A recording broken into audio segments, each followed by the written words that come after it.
ਤੁਸੀਂ ਵੇਖ ਰਹੇ ਹੋ ਪੰਜਾਬ ਇਸ ਵੇਲੇ। ਮੈਂ ਹਾਂ ਦਿਵਿਆਨੇਜਾ। ਰੁਖ ਕਰਦੇ ਹਾਂ ਅੱਜ ਦੀ ਵੱਡੀਆਂ ਖਬਰਾਂ ਵੱਲ। ਸਭ ਤੋਂ ਪਹਿਲਾਂ ਗੱਲ ਕਰਾਂਗੇ ਭਗਵੰਤ ਮਾਨ ਦੀ। ਆਮ ਆਦਮੀ ਪਾਰਟੀ ਦੇ ਆਗੂ ਭਗਵੰਤ ਮਾਨ ਕੱਲ ਹਲਕਾ ਧੂਰੀ ਵਿਖੇ ਪੁੱਜੇ। ਉਹਨਾਂ ਸਭ ਨੂੰ ਸੰਬੋਧਨ ਕਰਦਿਆਂ ਕਿਹਾ ਕਿ ਦੋਸਤੋ, ਵਿਰੋਧੀ ਧਿਰਾਂ 2017 ਵਾਂਗ ਫੇਰ ਇਕੱਠੇ ਹੋ ਕੇ ਆਮ ਆਦਮੀ ਪਾਰਟੀ ਖਿਲਾਫ ਪ੍ਰਚਾਰ ਕਰ ਰਹੇ ਹਨ। ਹੁਣ ਇਹ ਤੁਹਾਡੇ ਸਾਰਿਆਂ ਦਾ ਫਰਜ਼ ਹੈ ਕਿ ਤੁਸੀਂ ਸੱਚ ਨੂੰ ਪੰਜਾਬ ਦੇ ਹਰ ਘਰ ਦੇ ਵਿੱਚ ਕਿੱਦਾਂ ਪਹੁੰਚਾਓਗੇ। ਇੱਕ ਦੋ ਅਫਵਾਹਾਂ ਫਲਾਈਆਂ ਜਾ ਰਹੀਆਂ ਨੇ, ਫੇਕ ਨਿਊਜ਼ ਬਣਾ ਕੇ ਕਿ ਜੇ ਕੇਜਰੀਵਾਲ ਦੀ ਆਮ ਆਦਮੀ ਪਾਰਟੀ ਦੀ ਭਗਵੰਤ ਮਾਨ ਦੀ ਸਰਕਾਰ ਆ ਗਈ 10 ਸਾਲ ਪੁਰਾਣੀਆਂ ਗੱਡੀਆਂ ਬੰਦ ਕਰ ਦੇਣਗੇ। ਬਿਲਕੁਲ ਗਲਤ ਫੇਕ ਨਿਊਜ਼ ਹੈ। ਅਸੀਂ ਕਿਉਂ ਗੱਡੀਆਂ ਬੰਦ ਕਰਾਂਗੇ? ਦਿੱਲੀ ਚ 15 ਸਾਲਾਂ ਨਹੀਂ ਚੱਲ ਰਹੀ ਕੋਈ ਐਸੀ ਗੱਲ। ਮਾਨ ਸਾਹਿਬ ਇੱਕ ਚੰਨੀ ਸਾਹਿਬ ਨੇ ਸਟੇਟਮੈਂਟ ਦਿੱਤੀ ਹੈ, ਕਹਿੰਦੇ ਵੀ ਅਰਵਿੰਦ ਕੇਜਰੀਵਾਲ ਦੀ ਵਾਈਫ ਇਸ ਗੱਲ ਕਰਕੇ ਕਹਿ ਰਹੇ ਕਿਉਂਕਿ ਸੀਐਮ ਦੀ ਕੁਰਸੀ ਤੇ ਅੱਖਾਂ ਹੋਣਾ। ਚੰਨੀ ਸਾਹਿਬ ਆਪਦੀ ਕੁਰਸੀ ਬਚਾ ਲੈਣ, ਠੀਕ ਹੈ ਨਾ। ਭਦੌੜ ਤੋਂ ਵੀ ਹਾਰ ਰਿਹਾ, ਚਮਕੌਰ ਤੋਂ ਵੀ ਹਾਰ ਰਿਹਾ। ਔਰ ਹੋਰ ਦੇਖੋ, ਬਾਦਲਾਂ ਦੇ ਟੱਬਰ ਚੋਂ 5 ਬੰਦੇ ਲੜ ਰਹੇ ਆ।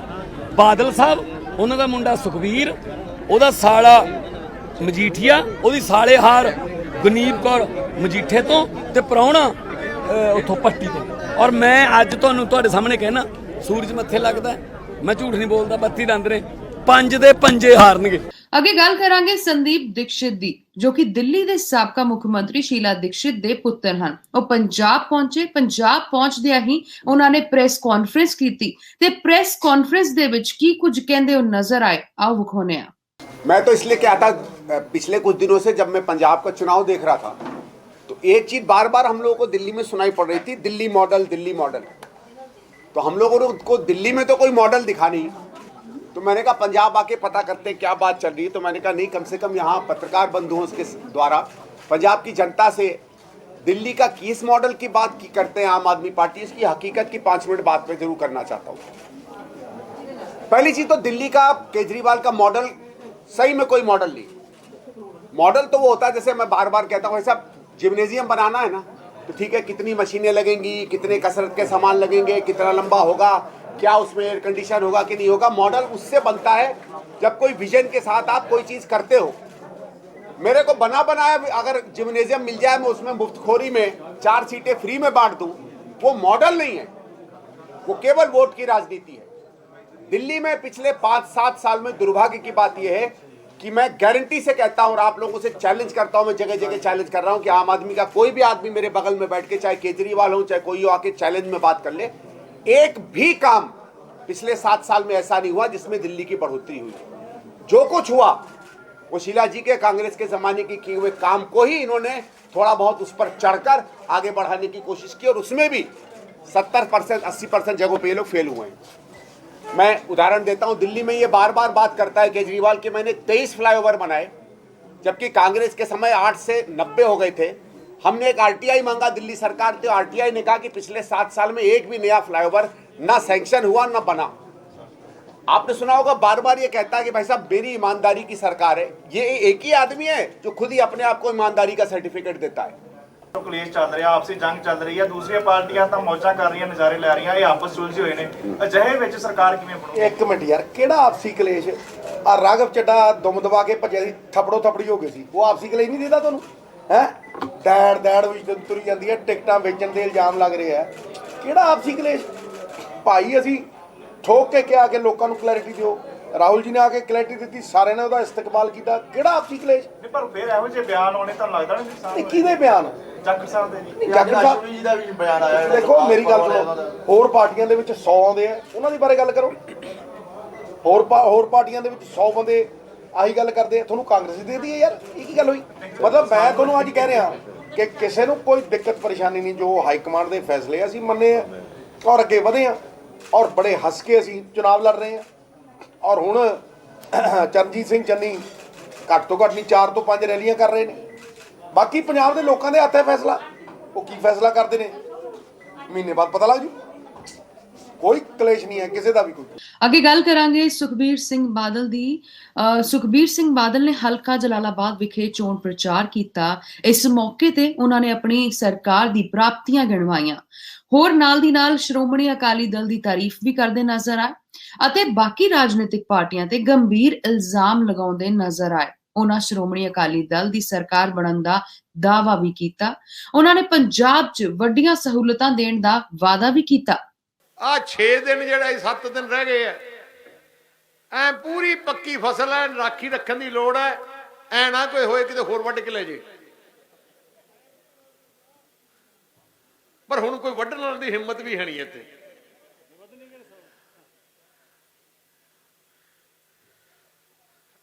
ਮੈਂ ਤੁਹਾਨੂੰ ਇੱਕ ਗੱਲ ਦੱਸ ਦਿੰਦਾ, ਪਹਿਲੇ ਹੀ 6 ਮਹੀਨੇ 'ਚ ਕੀ ਦੇਖੋਗੇ ਤੁਸੀਂ ਸਰਕਾਰ 'ਚ? ਥੋੜੇ ਨਵੀਆਂ ਕੱਸੀਆਂ, ਚੌੜੀਆਂ ਕੱਸੀਆਂ, ਵੱਡੀਆਂ ਕੱਸੀਆਂ, ਪਾਣੀ ਮੈਨੂੰ ਲੱਗਦਾ ਜਿਵੇਂ ਸਾਡੇ ਗਿੱਦੜ ਵਿੱਚ ਕਹਾਵਤ ਸੀ, ਪੁਲਾਂ ਉੱਤੋਂ ਟਪਾਤਾ, ਕਿਹੜਾ ਨਵਾ ਦੂੰ ਪਾਣੀ 'ਚ। ਮੈਂ ਦੇਖਿਆ ਸਾਰਿਆਂ ਨੂੰ। ਜਿੱਥੇ ਤੁਹਾਨੂੰ ਪਾਈਪਾਂ ਦੀ ਲੋੜ ਹੈ ਲਿਸਟ ਬਣਾ ਲਿਓ, ਜਿੱਥੇ ਪੱਕੇ ਖਾਲੇ ਬਣਾਉਣੇ ਉਹ ਲਿਸਟ ਬਣਾ ਲਿਓ, ਜਿੱਥੇ ਕੋਈ ਢਾਣੀ ਨੂੰ ਸੜਕ ਚਾਹੀਦੀ ਉਹ ਬਣਾ ਲਿਓ, ਜਿੱਥੇ ਜਿੱਥੇ ਕੁਝ ਵੀ ਚਾਹੀਦਾ ਲਿਸਟ ਬਣਾ ਲਿਓ। ਤੁਹਾਨੂੰ ਇਸ ਇਲਾਕੇ ਨੂੰ ਚਿੰਤਾ ਕਰਨ ਦੀ ਲੋੜ ਨਹੀਂ। ਮੈਂ ਕਹਿਣਾ ਚਾਹੁੰਦਾ, ਜਦੋਂ ਸਰਕਾਰ ਬਣ ਗਈ ਜਿਹੜੇ ਰਿਸ਼ਤੇਦਾਰ ਤੁਹਾਨੂੰ ਪੁੱਛਦੇ ਨਹੀਂ ਹੁੰਦੇ ਸੀ ਉਹ ਵੀ ਤੁਹਾਨੂੰ ਬੁਲਾਇਆ ਕਰਨਗੇ, ਕਿਉਂਕਿ ਜੇ ਕੋਈ ਸੁੱਤੇ ਫਸ ਕੇ ਤੁਹਾਨੂੰ ਹੀ ਲੱਭਣਗੇ। ਹੁਣ ਅਸੀਂ ਕਰ ਕੀ ਰਹੇ ਹਾਂ? ਸਾਡਾ 13 ਨੁਕਾਤੀ ਪ੍ਰੋਗਰਾਮ ਜਿਹੜਾ ਅਸੀਂ ਲੈ ਕੇ ਆ ਰਹੇ ਹਾਂ, ਜਿਹਦੇ ਵਿੱਚ ਇੱਕ ਤਾਂ ਜਿਨ੍ਹਾਂ ਦੇ ਨੀਲੇ ਕਾਰਡ ਕੱਟੇ ਗਏ ਆ ਪਹਿਲੇ ਹੀ 15 ਦਿਨਾਂ 'ਚ ਬਣਾ ਦਾਂਗੇ ਸਾਰਿਆਂ ਦੇ ਵਾਪਸ। ਜਿਹੜੇ ਨੀਲੇ ਕਾਰਡ ਪਰਿਵਾਰ ਹੈ ਉਹਨਾਂ ਦੀ ਮੁੱਖ ਔਰਤ ਨੂੰ 2000 ਰੁਪਇਆ ਮਹੀਨਾ ਆਪਣੀ ਸਰਕਾਰ ਦਿਆ ਕਰੂਗੀ। ਹੁਣ ਅਸੀਂ ਬਿਜਲੀ ਸਸਤੀ ਕਰਨ ਲੱਗੇ ਆ। ਪਹਿਲੇ 400 ਯੂਨਿਟ ਸਾਰਿਆਂ ਦੇ, ਭਾਵੇਂ ਐਸਸੀ ਪਰਿਵਾਰ ਹੈ, ਭਾਵੇਂ ਬੀਸੀ ਹੈ, ਭਾਵੇਂ ਜਨਰਲ ਹੈ, ਪਹਿਲੇ 400 ਯੂਨਿਟ ਮਹੀਨੇ ਦੇ ਮੁਫਤ ਹੋਣਗੇ। ਉਹਦੇ ਉੱਤੇ ਬਿੱਲ ਆਇਆ ਕਰੂਗਾ। ਤੁਸੀਂ ਤਾਂ ਪਹਿਲੇ ਵੀ ਬਿੱਲ ਨਹੀਂ ਭਰਦੇ ਸੀ ਜਦੋਂ ਆਪਣੀ ਸਰਕਾਰ ਦੇ ਟਾਈਮ, ਉਹਦਾ ਕੋਈ ਫਰਕ ਨਹੀਂ ਪੈਂਦਾ, ਤੁਹਾਨੂੰ ਘੱਟ ਹੀ ਹੈ। ਠੀਕ ਹੈ ਚੇਅਰਮੈਨ ਸਾਹਿਬ, ਤੁਸੀਂ ਭਰੇ ਸੀ? ਦੇਖੋ ਤੁਸੀਂ ਦੇਖੋ ਤੁਹਾਡਾ ਕਿੰਨਾ ਬਚਾਅ ਕੀਤਾ। ਤੁਹਾਨੂੰ ਕੋਈ ਟੈਨਸ਼ਨ ਨਹੀਂ ਸੀ, ਨਾ ਕੋਈ ਬਿਜਲੀ ਵਾਲਾ ਹੈ, ਨਾ ਕੋਈ ਹੋਰ ਆਏ, ਨਾ ਕੋਈ ਪੰਗਾ ਲੈ ਤੁਹਾਡੇ ਨਾਲ। ਆਹ ਫਰਕ ਆ ਆਪਣੇ ਦੇ। ਮੈਂ ਤਾਂ ਜਲਾਲਾਬਾਦ ਵਾਲੇ ਦੇਖਿਆ, ਮੋਟਰਸਾਈਕਲ ਨੌਜਵਾਨ ਲਈ ਬੈਠੇ ਨਾ, ਉਹ ਟੈਕਸ ਹੀ ਨਹੀਂ ਭਰਦੇ ਸੀ, ਨੰਬਰ ਹੀ ਨਹੀਂ ਲੈਂਦੇ ਸੀ, 5 ਸਾਲ ਨਵਾਂ ਹੀ ਰੱਖਦੇ ਸੀ ਉਹਨੂੰ, ਕਿਉਂਕਿ ਟੈਨਸ਼ਨ ਨਹੀਂ ਸੀ। ਕੱਲ ਬਿਕਰਮ ਸਿੰਘ ਮਜੀਠੀਆ ਵੱਲੋਂ ਪ੍ਰੈਸ ਕਾਨਫਰੰਸ ਕਰਕੇ ਨਵਜੋਤ ਸਿੰਘ ਸਿੱਧੂ ਉੱਤੇ ਸ਼ਬਦੀ ਵਾਰ ਕੀਤੇ ਗਏ। ਉੱਥੇ ਹੀ ਬਿਕਰਮ ਸਿੰਘ ਮਜੀਠੀਆ ਨੇ ਕਿਹਾ ਕਿ ਰਾਹੁਲ ਗਾਂਧੀ ਨੇ ਚਰਨਜੀਤ ਸਿੰਘ ਚੰਨੀ ਨੂੰ ਮੁੱਖ ਮੰਤਰੀ ਦਾ ਚਿਹਰਾ ਐਲਾਨ ਕੇ ਨਵਜੋਤ ਸਿੰਘ ਸਿੱਧੂ ਨੂੰ ਪਿੱਛੇ ਕਰ ਦਿੱਤਾ ਹੈ ਅਤੇ 20 ਤਰੀਕ ਤੋਂ ਬਾਅਦ ਉਸ ਦਾ ਪਰਿਵਾਰ ਵੀ ਉਸ ਨੂੰ ਨਹੀਂ ਪੁੱਛੇਗਾ। ਇਸ ਦੇ ਨਾਲ ਹੀ ਚਰਨਜੀਤ ਚੰਨੀ ਤੇ ਸਿਆਸੀ ਇਲਜ਼ਾਮਬਾਜ਼ੀ ਵੀ ਉਹ ਕਰਦੇ ਨਜ਼ਰ ਆਏ। ਬਿੱਟੂ ਜੀ ਨੂੰ ਤਾਂ ਰਾਹੁਲ ਗਾਂਧੀ ਨੇ ਇਸ ਲਈ ਭੇਜਿਆ ਇੱਥੇ ਕਿ 90% ਇਹਦਾ ਉੱਲੂ ਤਾਂ ਮੈਂ ਬਣਾਤਾ, ਜਿਹਨੂੰ ਸੀਐਮ ਨਹੀਂ ਬਣਾਇਆ। ਬਿੱਟੂ ਕੋਲ ਇਹ ਜੀ ਕਿਹੜੀ ਤਾਕਤ ਹੈ? ਜਿਹਨੇ ਸੀਐਮ ਬਣਾਉਣਾ ਸੀ ਉਹਨੇ ਤਾਂ ਸੀਐਮ ਨਹੀਂ ਬਣਾਇਆ, ਤੇ ਬਿੱਟੂ ਜੀ ਕੋਲ ਤਾਂ ਆਪਦੇ ਕੋਲ ਕੋਈ ਤਾਕਤ ਨਹੀਂ ਟਿਕਟ ਦਵਾਉਣ ਦੀ, ਉਹਨੂੰ ਇਹਨੂੰ ਸੁਪਰ ਸੀਐਮ ਕਿੱਥੋਂ ਬਣਾ ਦੂਗਾ? ਇਸ ਲਈ ਇਹ ਤਾਂ ਕੱਲਾ ਇਹਦਾ ਦਿਲ ਲਵਾਉਣ ਵਾਸਤੇ ਆਏ ਆ। ਨਹੀਂ, ਮੈਂ ਤੇ ਮੇਰੀ ਬੇਨਤੀ ਸੁਣੋ, ਇਹਦਾ ਦਿਲ ਲਵਾਉਣ ਵਾਸਤੇ ਆਏ ਆ ਕਿ ਉਹ ਤੋਂ ਪਹਿਲਾਂ ਹੀ ਨਾ ਕੋਈ ਭੰਬਲ ਪੂਸਾ ਪਾਰਟੀ 'ਚ ਪਾ ਦੇਵੇ। ਇਹ ਕੱਲੀ 20 ਤਰੀਕ ਹੀ ਟਪਾਉਂਦੇ ਇਹਦੇ ਨਾਲ। 20 ਤਰੀਕ ਤੋਂ ਬਾਅਦ ਤਾਂ ਇਹਦੇ ਟੱਬਰ ਨੇ ਇਹਨੂੰ ਨਹੀਂ ਪੁੱਛਣਾ। ਤੁਸੀਂ ਰਾਹੁਲ ਗਾਂਧੀ ਤੇ ਬਿੱਟੂ ਤਾਂ ਦੂਰ ਦੀ ਗੱਲ ਹੋ ਗਈ, ਕਿਉਂਕਿ ਬਿੱਟੂ ਸਾਹਿਬ ਆਪ ਚਾਹੁੰਦੇ ਕਿ ਮੈਂ ਮੁੱਖ ਮੰਤਰੀ ਚਿਹਰਾ ਬਣਾ। ਇਸ ਲਈ ਦੇਖੋ 10 ਕਰੋੜ ਲੱਭਿਆ ਅੱਜ ਤੱਕ ਕਿਸੇ ਸਾਊਂਡ ਵਾਲੇ ਕੋਲ? ਦੱਸੋ ਮੈਨੂੰ। ਇੱਥੇ ਸਾਊਂਡ ਵਾਲੇ ਤਾਂ ਵਿਚਾਰੇ ਤਰਸਦੇ ਫਿਰਦੇ ਆਪਦੀ ਦਿਹਾੜੀ ਲਈ, ਤੇ ਕਾਂਗਰਸ ਦਾ ਸਾਊਂਡ ਵਾਲਾ ਵੇਖੋ ਕਿ 10 ਕਰੋੜ ਤੁਸੀਂ ਪਿਛਲੇ ਐਂ ਕਰੋ, ਆਪਦੀ ਅਖਬਾਰ ਛਾਣ ਲਓ ਸਾਰੇ, ਜੇ ਪਿੱਛੇ ਕਿਸੇ ਇੰਡਸਟਰੀਅਲਿਸਟ ਕੋਲੋਂ ਵੀ 10 ਕਰੋੜ ਕੈਸ਼ ਰਿਕਵਰ ਹੋਵੇ ਜਿਹਦੀ ਕਰੋੜਾਂ ਦੀ ਆਮਦਨ, ਸਿੱਧੇ ਪੰਜਾਬ ਦੇ ਖਜ਼ਾਨੇ ਦੀ ਲੁੱਟ ਹੈ, ਲੋਕਾਂ ਦੇ, ਪੰਜਾਬ ਦੇ ਲੋਕਾਂ ਦੀ ਲੁੱਟ ਹੈ ਪੈਸੇ ਦੀ। ਜਿਹੜੇ ਗਰੀਬ ਦੇ ਭਲੇ ਲਈ ਖਰਚ ਹੋਣਾ ਸੀ ਉਹ ਮਾਲ ਤਾਂ ਲੁੱਟ ਕੇ ਲੈ ਗਏ ਚੰਨੀ, ਹੰਨੀ ਤੇ ਮੰਨੀ। ਪਹਿਲਾਂ ਜਾਖੜ ਸਾਹਿਬ ਨੇ ਵੀ ਕਿਹਾ ਕਿ ਮੈਨੂੰ ਸਿਰਫ ਇਸ ਲਈ ਮੁੱਖ ਮੰਤਰੀ ਨਹੀਂ ਬਣ ਦਿੱਤਾ ਮੈਂ ਕਿਉਂਕਿ ਹਿੰਦੂ ਭਾਈਚਾਰੇ ਨੂੰ ਬਿਲੋਂਗ ਕਰਦਾ। ਚੰਨੀ ਸਾਹਿਬ ਦੀ ਜਿੰਨੀ ਬੇਇੱਜ਼ਤੀ ਇਹਨੇ ਕੀਤੀ ਆ ਸ਼ਾਇਦ ਕਿਸੇ ਹੋਰ ਪ੍ਰਧਾਨ ਨੇ ਨਹੀਂ ਕਦੇ ਕੀਤੀ ਨਹੀਂ। ਇਸ ਲਈ ਇਹ ਕੱਲੀ ਉਹ ਨਹੀਂ। ਔਰ ਤੀਜੀ ਗੱਲ, ਹੁਣ ਭਰਾਵਾ ਭਾਵੇਂ ਮੋਬਾਈਲ ਛੱਡ, ਭਾਵੇਂ ਸਾਰੀ ਰਾਤ ਵੀ ਕੰਨ ਨਾਲ ਲਾ ਕੇ ਰੱਖੀ, ਤੇਰੀ ਘਰ ਦੀ ਨਹੀਂ ਤੈਨੂੰ ਫੋਨ ਕਰੂ। ਲੋਕਾਂ ਦੀ ਤਾਂ ਗੱਲ ਦੂਰ ਦੀ ਹੈ, ਤੈਨੂੰ ਕੀ ਫੋਨ ਕਰੂ। ਤੇ ਸਿਆਸੀ ਬਿਆਨਬਾਜ਼ੀਆਂ ਦੇ ਵਿੱਚ ਅੱਗੇ ਗੱਲ ਕਰਾਂਗੇ ਮਨੀਸ਼ ਸਿਸੋਦੀਆ ਦੀ, ਜੋ ਕਿ ਉੱਤਰਾਖੰਡ ਵਿਖੇ ਪੁੱਜੇ, ਜਿੱਥੇ ਉਹਨਾਂ ਨੇ ਆਪਣੀ ਪਾਰਟੀ ਦਾ ਪ੍ਰਚਾਰ ਤਾਂ ਕੀਤਾ ਹੀ, ਲੇਕਿਨ ਨਾਲ ਦੀ ਨਾਲ ਉਹਨਾਂ ਨੇ ਆਮ ਆਦਮੀ ਪਾਰਟੀ ਨੂੰ ਉੱਤਰਾਖੰਡ ਤੋਂ ਭਰਵਾਂ ਹੁੰਗਾਰਾ ਮਿਲ ਰਿਹਾ ਹੈ ਐਦਾਂ ਦੀ ਗੱਲ ਵੀ ਕਹੀ। ਉਹਨਾਂ ਨੇ ਅਰਵਿੰਦ ਕੇਜਰੀਵਾਲ ਦੇ ਦਿੱਲੀ ਮਾਡਲ ਦੀ ਤਾਰੀਫ ਕੀਤੀ ਅਤੇ ਬਾਕੀ ਸਿਆਸੀ ਪਾਰਟੀਆਂ ਉੱਤੇ गंभीर इल्जाम लगाए। मुझे पूरा भरोसा है कि उत्तराखंड के अंदर भी वोटर्स के मन में यही बात बार बार दोहराई जा रही है अपने मन में कि हमने बीजेपी को 10 साल देके देख लिए, कांग्रेस को 10 साल देके देख लिए, अब हम आम आदमी पार्टी को एक मौका देके देखना चाहते हैं, और एक मौका देना तो बनता है केजरीवाल जी को। हर जगह जहाँ जहाँ कांग्रेस और बीजेपी भी चुनाव मैदान में हैं, मैं ये सोच रहा था कि ये लोग क्या कहने के लिए, किस भाव से मैदान में है। मेरे साथी मुझको बता रहे थे कि उत्तराखंड में कांग्रेस और भारतीय जनता पार्टी के मुख्यमंत्री, जो लगभग मुख्यमंत्री तो बहुत सारे रह गए लेकिन 10-10 साल रहे, इन्होंने 9,245 घोषणाएं तो मुख्यमंत्रियों ने अपने मुंह से की हैं कि हम उत्तराखंड के लिए ये करेंगे, हम उत्तराखंड के लिए ये करेंगे।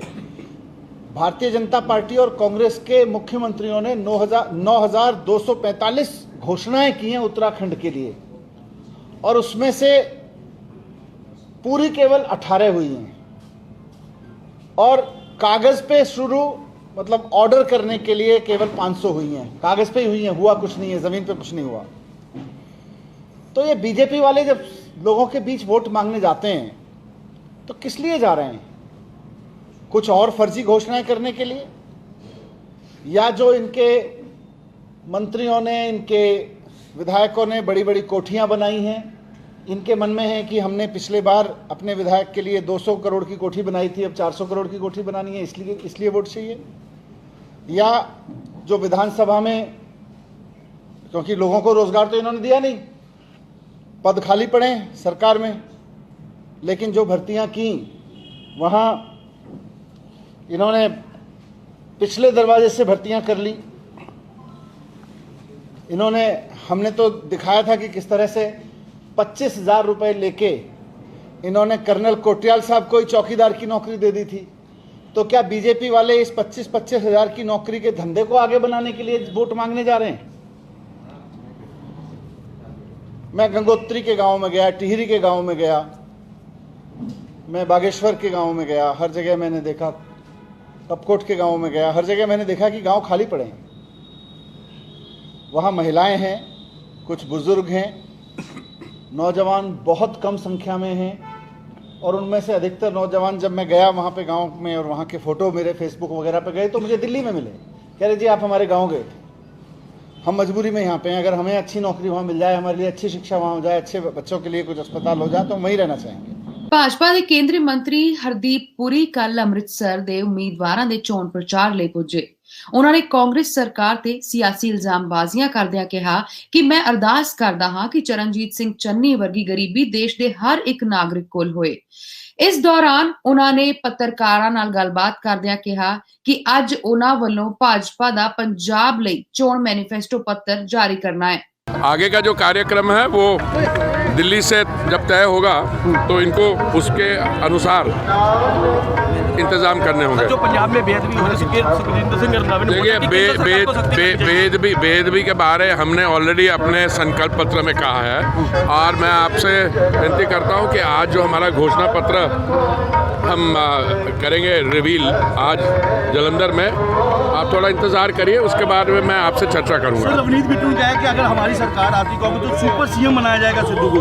किसको? सुपर सीएम क्या? सिद्धू को। ओ यार, साड़ी सरकार आंदी मतलब कि वो कांग्रेस पार्टी नहीं है, ਉਹਦਾ ਜਿਹੜਾ ਉਹਨਾਂ ਦਾ ਯੁਵਾ ਨੇਤਾ ਉੱਤੇ ਆ ਕੇ ਚੰਨੀ ਜੀ ਨੂੰ ਬਣਵਾ ਗਿਆ, ਇੱਕ ਗਰੀਬ ਐਸੇ ਗਰੀਬ ਚਿਹਰੇ ਨੂੰ। ਮੈਂ ਤਾਂ ਉਹਦਾ ਉਹ ਦੇਖਿਆ, ਉਹ ਜੋ ਡਿਕਲੇਰੇਸ਼ਨ ਹੁੰਦੀ ਹੈ ਨਾ ਚੁਣਾਵ ਤੋਂ ਪਹਿਲੇ, ਮੈਂ ਤਾਂ ਚਾਹਨਾ ਇਹੋ ਜਿਹੀ ਗਰੀਬੀ ਸਾਰਿਆਂ ਕੋਲ ਆਵੇ। ਹਾਂ, ਪਤਾ ਨਹੀਂ ਕਿੰਨੇ ਐਸਟ ਡਿਕਲੇਅਰ ਕੀਤੇ ਉਹਨੇ, 10 ਕਰੋੜ ਦੇ ਐਸਟ ਡਿਕਲੇਅਰ ਕੀਤੇ। ਇਹ 70 ਸਾਲ ਗਰੀਬੀ ਨੂੰ ਹਟਾਉਂਦੇ ਆਏ ਨੇ, ਤਾਂ ਫਿਰ ਗਰੀਬ ਵੀ 10 करोड़ वाला ले आए ना ਕਹਿੰਦੇ ਕਿ ਜਦੋਂ ਰੇਡ ਹੋਈ ਵੀਡੀਓਗ੍ਰਾਫੀ ਹੋਣੀ ਚਾਹੀਦੀ ਸੀ ਕਹਿੰਦੇ ਕਿ ਯਾਰ ਉਹ ਜਿਨ੍ਹਾਂ ਨੇ ਰੇਡ ਕੀਤੇ ਉਹਨਾਂ ਨੂੰ ਪੁੱਛੋ ਪਹਿਲੇ ਉੱਥੇ ਵੈਸੇ ਰੇਤੀ ਦਾ ਕੰਮ ਹੋ ਰਿਹਾ ਸੀ ਕਿ ਨਹੀਂ ਹੋ ਰਿਹਾ ਸੀ ਕਿ ਨਰਿੰਦਰ ਮੋਦੀ ਦੀ ਈਡੀ ਹੈ ਕਿ ਪਹਿਲਾਂ ਕਿਉਂ ਨਹੀਂ ਆਈ ਹੁਣ ਤੇ ਇਲੈਕਸ਼ਨ ਲਾ ਕੇ ਕਿਉਂ ਈਡੀ ਚਲੋ ਇੰਜ ਹੈ ਜਾਂ ਤਾਂ ਤੁਸੀਂ ਮੈਨੂੰ ਇਹ ਦੱਸੋ ਕਿਉਂਕਿ ਇਲੈਕਸ਼ਨ ਹੋ ਰਿਹਾ ਹੁੰਦਾ ਤੇ ਜਿਹੜੇ ਗਲਤ ਕੰਮ ਨੇ ਬੰਦ ਹੋ ਜਾਂਦੇ ਨੇ ਜਿਨ੍ਹਾਂ ਨੇ ਲਾਅ ਐਂਡ ਆਰਡਰ ਬੰਦ ਕਰ ਦਈਏ ਕਿਉਂਕਿ ਅਗਰ ਇਲੈਕਸ਼ਨ ਹੋ ਰਿਹਾ ਹਾਂ ਅੱਗੇ ਗੱਲ ਕਰਾਂਗੇ ਸਿਆਸਤ ਦੇ ਵਿੱਚ ਹਰਪਾਲ ਸਿੰਘ ਚੀਮਾ ਦੀ, ਜਿਨ੍ਹਾਂ ਨੇ ਪ੍ਰੈਸ ਕਾਨਫਰੰਸ ਕੀਤੀ। ਹਰ ਤਰ੍ਹਾਂ ਦੇ ਮਾਫੀਆ ਨੂੰ ਲੈ ਕੇ ਵਿਰੋਧੀ ਪਾਰਟੀਆਂ ਦਾ ਘਿਰਾਵ ਵੀ ਕੀਤਾ ਗਿਆ। ਨਾਲ ਹੀ ਕੈਪਟਨ ਦੇ ਰਾਜ ਦੇ ਦੌਰਾਨ ਮਾਫੀਆ ਚੱਲਦਾ ਰਿਹਾ, ਇਦਾਂ ਦੀ ਗੱਲ ਉਹ ਕਹਿੰਦੇ ਨਜ਼ਰ ਆਏ। ਇਸ ਤੋਂ ਬਾਅਦ ਉਹ ਅੱਗੇ ਕਹਿੰਦੇ ਨਜ਼ਰ ਆਏ ਕਿ ਸੀਐਮ ਚੰਨੀ ਨੇ ਵੀ ਕੁਝ ਨਹੀਂ ਕੀਤਾ, ਮਾਫੀਆ ਦੇ ਖਿਲਾਫ ਕੋਈ ਕਾਰਵਾਈ ਨਹੀਂ ਕੀਤੀ। ਨਾਲ ਹੀ ਕਾਂਗਰਸ ਪਾਰਟੀ ਤੇ ਟਿਕਟਾਂ ਵੇਚਣ ਦੇ ਇਲਜ਼ਾਮ ਲਗਾਉਂਦੇ ਵੀ ਉਹ ਨਜ਼ਰ ਆਏ। प्रदेश कांग्रेस कमेटी के साबका प्रधान और मैंबर पार्लीमेंट राज्य सभा शमशेर सिंह दूलों ने बड़े गंभीर दोष जिहड़े नेगे वो पंजाब के मौजूदा मुख्यमंत्री चरणजीत सिंह चन्नी ते लाए ने कि रेत माफिया नूं टिकटां बेचियां गईयां, शराब माफिया नूं टिकटां बेचियां गईयां, जिहड़े पंजाब नूं लुट रहे सीगे, जिन्हां ने पंजाब विच माफिया राज कायम किया। क्योंकि पंजाब का बच्चा जानता कि सब तो पहला माफिया राज श्रोमणी अकाली दल बीजेपी की सरकार दे विच कायम होया सी, उन्होंने पैदा किया सीगा और उस खत्म करने के लिए कांग्रेस पार्टी ने सौं खाधी सी, कैप्टन साहब ने सौं खाधी सी कि असीं पंजाब विचों सारे माफिया खत्म करांगे, चाहे वो शराब का गा, चाहे वो ट्रांसपोर्ट का गा, चाहे वो लैंड आ, चाहे वो सैंड आ, यानी कि चाहे रेते का गा, चाहे शराब का माफिया, सारे माफिया खत्म होंगे। पर लेकिन अफसोस वो सारे माफिए 5 साल पहला कांग्रेस सरकार के राज समय कैप्टन साहब की अगवाई चलते रहे और उस तो बाद 3 महीने की सरकार चन्नी की अगवाई चलते रहे। बच्चे को पता गा कि साडे नैशनल जिहड़े स्पोक्समैन ने राघव चड्डा जी पंजाब के सह प्रभारी उन्होंने वालों ਤੁਹਾਨੂੰ ਨਾਲ ਲਿਜਾ ਕੇ ਪ੍ਰੈਸ ਨੂੰ ਨਾਲ ਲਿਜਾ ਕੇ ਇੱਕ ਰੇਡ ਕੀਤੀ ਗਈ ਸੀ ਚਰਨਜੀਤ ਸਿੰਘ ਚੰਨੀ ਦੇ ਹਲਕੇ ਦੇ ਵਿੱਚ, ਜਿੱਥੇ ਰੇਤ ਮਾਫੀਆ ਚੱਲ ਰਿਹਾ ਸੀਗਾ। ਜਿਹੜਾ ਰੇਤ ਮਾਫੀਆ ਚੱਲ ਰਿਹਾ ਸੀ ਲਾਈਵ ਜਿਹੜੀ ਆ ਰੇਡ ਕੀਤੀ ਗਈ ਸੀਗੀ। ਔਰ ਹੈਰਾਨੀ ਦੀ ਗੱਲ ਹੈ ਕਿ ਉਸ ਸਮੇਂ ਚਰਨਜੀਤ ਸਿੰਘ ਚੰਨੀ ਨੇ ਕਿਹਾ ਸੀਗਾ ਕਿ ਮੈਂ ਰੇਤ ਮਾਫੀਆ 'ਚ ਕੋਈ ਮੇਰਾ ਹਿੱਸਾ ਨਹੀਂ, ਪਰ ਲੇਕਿਨ ਈਡੀ ਨੇ ਇਨਫੋਰਸਮੈਂਟ ਡਾਇਰੈਕਟੋਰੇਟ ਨੇ ਉਹਨਾਂ ਦੇ ਭਤੀਜੇ ਦੇ ਕੋਲੋਂ ਕਰੋੜਾਂ ਰੁਪਏ ਬਰਾਮਦ ਕੀਤੇ ਨੇ ਔਰ ਕਰੋੜਾਂ ਰੁਪਏ ਦੀ ਪ੍ਰਾਪਰਟੀ ਬਰਾਮਦ ਕੀਤੀ ਆ। ਔਰ ਇਹ ਸਾਬਤ ਹੋ ਗਿਆ ਕਿ ਪੰਜਾਬ ਵਿੱਚ ਚੰਨੀ ਸਾਹਿਬ ਦੀ ਅਗਵਾਈ ਵਾਲੀ ਸਰਕਾਰ ਦੇ ਵਿੱਚ, ਕਾਂਗਰਸ ਪਾਰਟੀ ਸਰਕਾਰ ਦੇ ਵਿੱਚ ਰੇਤ ਮਾਫੀਆ, ਸ਼ਰਾਬ ਦਾ ਮਾਫੀਆ, ਟਰਾਂਸਪੋਰਟ ਦਾ ਮਾਫੀਆ ਉਸੇ ਤਰ੍ਹਾਂ ਚੱਲ ਰਿਹਾ ਸੀ ਜਿਸ ਤਰ੍ਹਾਂ ਪਹਿਲਾਂ ਸੁਖਬੀਰ ਸਿੰਘ ਬਾਦਲ ਦੀ ਸਰਕਾਰ ਚੱਲ ਰਿਹਾ ਸੀਗਾ। ਤੇ ਉਥੇ 20 ਫਰਵਰੀ ਨੂੰ ਪੰਜਾਬ 'ਚ ਹੋਣ ਜਾ ਰਹੀਆਂ ਵਿਧਾਨ ਸਭਾ ਚੋਣਾਂ ਨੂੰ ਜਿੱਤਣ ਦੇ ਲਈ ਵੱਖ-ਵੱਖ ਪਾਰਟੀਆਂ ਅੱਡੀ ਚੋਟੀ ਤੱਕ ਦਾ ਜ਼ੋਰ ਲਗਾ ਰਹੀਆਂ ਹਨ। ਇਸ ਦੇ ਚੱਲਦੇ ਬੀਜੇਪੀ ਦੇ ਵੱਲੋਂ ਅੱਜ ਵਿਧਾਨ ਸਭਾ ਹਲਕਾ ਰੂਪਨਗਰ ਦੇ ਵਿੱਚ ਇੱਕ ਚੋਣ ਰੈਲੀ ਕੀਤੀ ਗਈ, ਜਿਸ ਦੇ ਦੌਰਾਨ ਗਾਇਕ ਜਸਰਾਜ ਨੂੰ ਭਾਜਪਾ ਦੇ ਵਿੱਚ ਸ਼ਾਮਿਲ ਕੀਤਾ ਗਿਆ। ਇੰਨਾ ਹੀ ਨਹੀਂ, ਇਸ ਦੌਰਾਨ ਕੀ ਕੁਝ ਹੋਇਆ ਆਓ ਤੁਹਾਨੂੰ ਵਿਖਾਉਂਦੇ ਹਾਂ। ਸ਼ਾਮਲ ਹੋਏ ਬੀਜੇਪੀ 'ਚ ਕੀ ਕਾਰਨ ਹੈ, ਮਤਲਬ ਕਿਉਂ ਬੀਜੇਪੀ ਚੁਣੀ ਤੁਸੀਂ? ਦੇਖੋ, ਸਾਨੂੰ ਕੋਈ ਵੀ ਸਟੇਟ ਹੈ ਜਿਹੜੀ ਉਹਨਾਂ ਨੂੰ ਸਾਨੂੰ ਨੈਸ਼ਨਲ ਲੈਵਲ ਤੇ ਸਾਡੀ ਕੋ ਆਪਣੀ ਹਮਦਰਦ ਪਾਰਟੀ ਚਾਹੀਦੀ ਹੈ ਤੇ ਭਾਰਤੀ ਜਨਤਾ ਪਾਰਟੀ ਜੋ ਕਿ ਬਹੁਤ ਵਧੀਆ ਕੰਮ ਕਰ ਰਹੀ ਹੈ ਤੇ ਓਨੈਸਟ ਲੋਕਾਂ ਨੂੰ ਮੌਕਾ ਦੇ ਰਹੀ ਹੈ ਪਾਰਟੀ 'ਚ, ਤਾਂ ਮੈਨੂੰ ਇਸ ਕਰਕੇ ਮੈਨੂੰ ਚੰਗਾ ਲੱਗਿਆ ਤਾਂ ਮੈਂ ਇਸ ਕਰਕੇ ਜੁਆਇਨ ਕੀਤੀ ਹੈ because it's a national party. Aam Aadmi Party ਕਿਉਂ ਛੱਡੀ ਤੁਸੀਂ, ਕਿਉਂ ਕਾਰਨ ਕੀ ਰਹੇ ਉਹਦੇ 'ਚ? ਆਮ ਆਦਮੀ ਪਾਰਟੀ ਸਭ ਨੂੰ ਪਤਾ ਜੀ, ਉੱਥੇ ਬੰਦਿਆਂ ਨੂੰ ਜਦੋਂ ਬੁਲਾਇਆ ਜਾਂਦਾ ਉਦੋਂ ਤਾਂ ਇਹ ਕਹਿ ਕੇ ਬੁਲਾਇਆ ਜਾਂਦਾ ਵੀ ਹਮ ਤੋਂ ਗਰੀਬ ਗੁਰਬੇ ਸਭ ਕੋ ਜੀ ਟਿਕਟ ਦੇਂਗੇ ਜੀ, ਮੈਂ ਤਾਂ ਬਹੁਤ ਇਮਾਨਦਾਰ ਹੂੰ ਜੀ। ਪਰ ਜਿਹੜੀ ਇਮਾਨਦਾਰੀ ਅਸੀਂ ਕੋਲੋਂ ਦੇਖੀ ਹੈ ਉਹ ਸਾਰੀ ਦੁਨੀਆ ਤੋਂ ਹੁਣ ਲੁਕੀ ਨਹੀਂ ਹੈਗੀ, ਕਿਉਂਕਿ ਜਿਹੜਾ NRI 2017 ਦੇ ਵਿੱਚ ਅੰਨਾ ਸਮਰਥਨ ਆਮ ਆਦਮੀ ਪਾਰਟੀ ਨੂੰ ਦੇ ਰਿਹਾ ਸੀ, ਅੱਜ NRI ਚੁੱਪ ਕਿਉਂ ਹੈ? ਕਿਉਂਕਿ ਉਹਨਾਂ ਦੇ ਡਾਲਰ ਲੁੱਟੇ ਗਏ, ਉਹਨਾਂ ਨਾਲ ਵਿਸ਼ਵਾਸਘਾਤ ਹੋਇਆ। ਤੇ ਜਿਹੜਾ ਬੰਦਾ ਇੱਕ ਵਾਰੀ ਗਲਤੀ ਕਰੇ ਉਹਨੂੰ ਤਾਂ ਬੰਦਾ ਕਹਿੰਦਾ ਵੀ ਸ਼ਾਇਦ ਗਲਤੀ ਨਾਲ ਗਲਤੀ ਹੋ ਗਈ ਹੋਣੀ ਹੈ, ਪਰ ਜਿਹੜਾ ਬੰਦਾ ਬਾਰ-ਬਾਰ ਉਹੀ ਗਲਤੀ ਕਰੇ, ਜਿਹੜਾ ਬੰਦਾ ਕਿਸੇ ਦੇ ਕੀਤੇ ਹੋਏ ਕੰਮਾਂ ਦੀ ਕਦਰ ਨਾ ਪਾਵੇ ਤੇ ਪੈਸੇ ਵਾਲੇ ਧਨਾਢਾਂ ਨੂੰ ਅੱਗੇ ਲਿਆ ਕੇ ਕਹੇ ਜੀ ਹਮ ਪੰਜਾਬ ਬਦਲेंगे, हमने दिल्ली बदल दी, तो सब ये ब्लफ है। And I know that because I was an internal part of आम आदमी पार्टी। ਪਰ ਬੀਜੇਪੀ ਚ ਆਉਣ ਵੇਲੇ ਵੀ ਦੇਰੀ ਕਰਤੀ, ਪਹਿਲਾਂ ਤੁਸੀਂ ਸ਼ਾਮਲ ਹੁੰਦੇ ਕੋਈ ਟਿਕਟ ਮਿਲਦਾ ਕਿ ਕੋਈ ਚੋਣ ਲੜਦੇ? ਨਹੀਂ ਜੀ, ਮੈਨੂੰ 1.5-2 ਮਹੀਨੇ ਤੋਂ ਸਾਡੀ ਗੱਲ ਚੱਲਦੀ ਸੀ, ਪਰ ਮੈਨੂੰ ਟਿਕਟ ਦੀ ਕਦੀ ਵੀ ਲਾਲਸਾ ਨਹੀਂ ਰਹੀ, ਕਦੀ ਵੀ ਲਾਲਚ ਨਹੀਂ ਰਿਹਾ। ਮੈਨੂੰ ਸਰਦਾਰ ਇਕਬਾਲ ਸਿੰਘ ਲਾਲਪੁਰਾ ਜੀ ਨੇ 1.5-2 ਮਹੀਨੇ ਪਹਿਲਾਂ ਵੀ ਆਪਣੇ ਅਪਰੋਚ ਕੀਤਾ ਸੀ ਤੇ ਬਹੁਤ ਲੋਕਾਂ ਦੇ ਹੋਰ ਵੀ ਸੁਨੇਹੇ ਆਏ ਸੀ। ਮੈਂ ਕਿਹਾ ਜੀ ਮੈਂ ਇਲੈਕਸ਼ਨ ਨਹੀਂ ਲੜਨਾ ਚਾਹੁੰਦਾ, ਮੇਰੇ ਮਕਸਦ ਹੈਗੇ ਆ ਇਨਸਾਨੀਅਤ ਦੇ ਮੁੱਦੇ ਚੱਕਣੇ। ਮੇਰਾ ਮਕਸਦ ਹੈ ਭਾਰਤ ਨੂੰ ਇਕੱਠਾ ਦੇਖਣਾ, ਭਾਰਤ ਨੂੰ ਤਰੱਕੀ ਕਰਦੇ ਦੇਖਣਾ। ਮੇਰਾ ਮਕਸਦ ਹੈ ਕਿ ਸੱਚਮੁੱਚ ਦੇ ਵਿੱਚ ਗਰੀਬਾਂ ਦਾ ਭਲਾ ਹੋਵੇ, ਜੋ ਕਿ ਇੱਕ MLA ਦੀ ਸੀਟ ਤੇ ਕੀ ਹੈ, ਤੁਸੀਂ ਇੱਕ ਜਗ੍ਹਾ ਤੇ ਕੇਂਦਰਿਤ ਹੋ ਜਾਂਦੇ ਹੋ, ਸਿਰਫ ਉਸੇ ਏਰੀਏ ਦੇ ਰਹਿ ਜਾਂਦੇ ਹੋ। ਤੇ ਮੈਨੂੰ ਲੱਗਦਾ ਕਿ ਜੱਸੀ ਜਸਰਾਜ ਸਿਰਫ ਇੱਕ ਏਰੀਏ ਦਾ MLA ਬਣ ਕੇ ਇੰਨਾ ਖੁਸ਼ ਨਹੀਂ ਰਹੂਗਾ ਜਿੰਨਾ ਮੈਂ ਚਾਹੁੰਦਾ ਇਨਸਾਨੀਅਤ ਦੀ ਜਿਹੜੀ ਖੁਸ਼ਬੂ ਹੈ ਇੱਕ ਚੰਗੀ ਪਾਰਟੀ ਦੇ ਨਾਲ ਜੁੜ ਕੇ, ਨੈਸ਼ਨਲ ਪਾਰਟੀ ਦੇ ਨਾਲ ਜੁੜ ਕੇ ਅਸੀਂ ਸਾਰੇ ਦੁਨੀਆ ਦੇ ਵਿੱਚ, ਇਕੱਲੇ ਦੇਸ਼ ਵਿੱਚ ਨਹੀਂ ਸਾਰੀ ਦੁਨੀਆ 'ਚ ਫੈਲਾ ਸਕਦੇ। ਪੰਜਾਬ ਇਸ ਵੇਲੇ ਦੇ ਵਿੱਚ ਫਿਲਹਾਲ ਇੰਨਾ ਹੀ। ਫੇਰ ਹਾਜ਼ਰ ਹੋਵਾਂਗੇ ਕੁਝ ਨਵੀਆਂ ਖਬਰਾਂ ਦੇ ਨਾਲ। ਦਿਓ ਇਜਾਜ਼ਤ। ਸਤਿ ਸ਼੍ਰੀ ਅਕਾਲ।